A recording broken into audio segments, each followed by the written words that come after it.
নমস্কার বন্ধুরা, আমি সঞ্চিতাস এসেন্স রেসিপিস ইউটিউব চ্যানেলে আপনাদের সবাইকে স্বাগত। আজকে সোয়া পোলাওয়ের রেসিপি একদম নির্ঝঞ্ঝাট, একদম ওয়ান পট। এটা আপনি ডিনারে বা লাঞ্চে বা আপনি টিফিন বক্স রেসিপি হিসেবেও কিন্তু এটা সার্ভ করতে পারবেন। তৈরি করবার কোনো রকম ঝামেলা নেই। আর এতে আমি এত সুন্দর টিপস আপনাকে বলবো যে সোয়া চাংসের যেটা আলাদা গন্ধ থাকে সেটাও কিন্তু আপনার লাগবে না। আমি তেল নিয়ে নিলাম, আপনি তেল বা ঘি দুটো মিশিয়ে নিতে পারেন। 2 চামচ তেল দিয়েছি, 2 টেবিল চামচ। এবার এই তেলটা ভালো করে গরম হতে দেবো আর এর মধ্যে বেশ কিছু শুকনো মশলা দেব। তো দিলাম এখানে প্রথমে জিরে, তারপরে দিচ্ছি এখানে ধনে, গোটা ধনে, আর এটা দারচিনির একটা বড় স্টিক্স দিয়ে দিয়েছি। আর এই সব কিছু ধিমে আঁচে কিন্তু গন্ধটা বেরোতে শুরু করছে।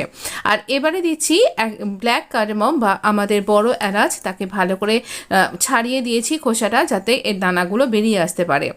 এছাড়া আমি এখানে দিচ্ছি 4টে ছোট এলাচ, সেটাও ফাটিয়ে দিতে ভুলবেন না। আর জাভেত্রি একটা আধখানা টুকরো দিলাম, গোটা দিলে কিন্তু তেতো হয়ে যাবে। আমি 3 জনের পরিমাণে বানাচ্ছি, তাই জন্য 2টো তেজপাতা এভাবে দিয়ে দিলাম।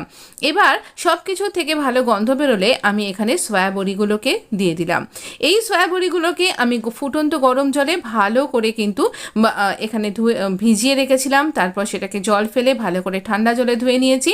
তারপর জল চিপে ব্যবহার করছি, তাই জন্য এর কোনো গন্ধ থাকবে না। উল্টে একটা ভালো সুন্দর মিষ্টি গন্ধ বেরোতে থাকবে এই মশলাগুলোর জন্য।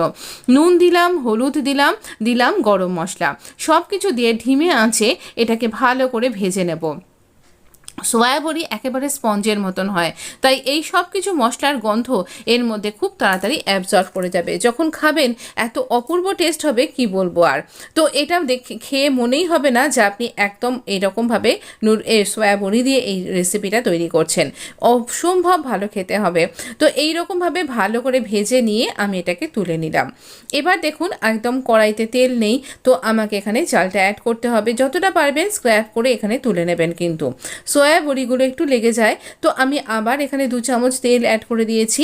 এবার আমরা এখানে আগে থেকে গোবিন্দভোগ চালটাকে ভালো করে ধুয়ে এইরকম করে বাটিতে জলটা শুকিয়ে নিয়েছি, এর চারিদিকে মেলে রেখেছিলাম, আপনি থালাতে ছড়িয়ে রাখতে পারেন। তো এবার এই গোবিন্দভোগ চালটাকে আমি এখানে দিয়ে দিলাম, দিচ্ছি এখানে হলুদ দিয়ে দিলাম, এখানে গরম মশলা আবার একটুখানি দিয়ে দেব। দেবার পর খুব ভালো করে চালটাকে ভেজে নিতে হবে। খুব ভালো করে চালটাকে ভাজতে হবে। যত বেশি চালটা ভালো ভাজা হবে ততটাই আপনার ঝরঝরে পোলাও কিন্তু তৈরি হবে।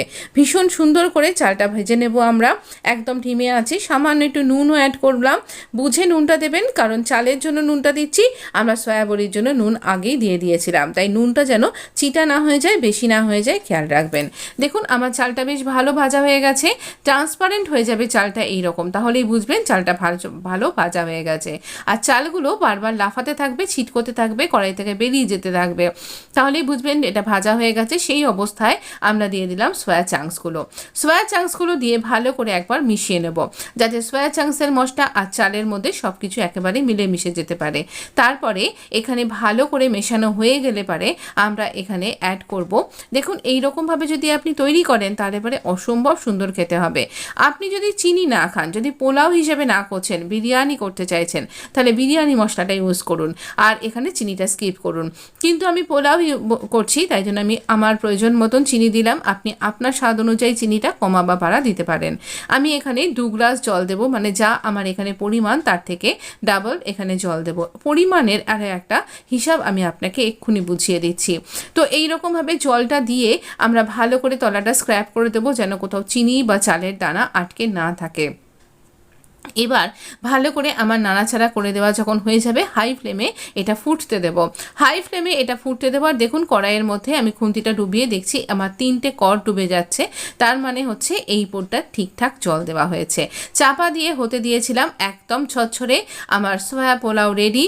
অফিস টাইমে যদি আপনি 1 পট মিল চাইছেন তাহলে একদম পারফেক্ট, বা যে কোনো দিন আপনার যদি বাড়িতে অনেক কাজ রয়েছে বা গেস্ট মেনু হিসাবে যে কোনো রকমভাবে কিন্তু আপনি এটা দিতে পারেন, বা টিফিন বক্স লাঞ্চে প্যাক করেও দিতে পারেন। খুব সুন্দর নির্ঝঞ্ঝাট একটা রেসিপি বলতে পারেন, খেতে অপূর্ব সুন্দর হয়। এবার এর সাথে স্যালাড, রায়তা যে কোনো কিছু দিয়ে পরিবেশন করুন। ভালো লাগলে লাইক, শেয়ার, সাবস্ক্রাইব। ভালো থাকবেন।